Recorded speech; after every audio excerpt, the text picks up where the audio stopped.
ले जाई धीरे धीरे डाले राजा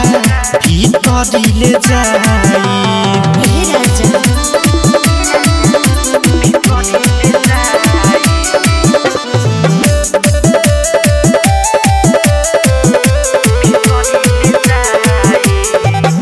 अभी बाचा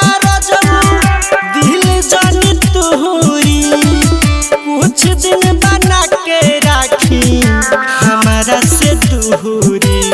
बतिया के बुझी अभी बाचा दिल जानी तुहरी कुछ दिन बना के राखी हमारा से दूरी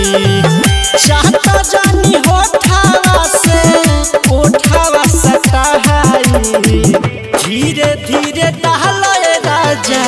भीतर ले जाई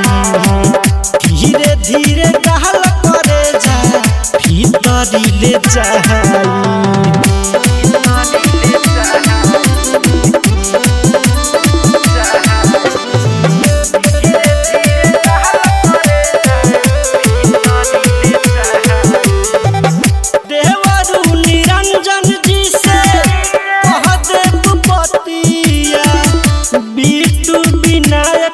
हर बजे तकिया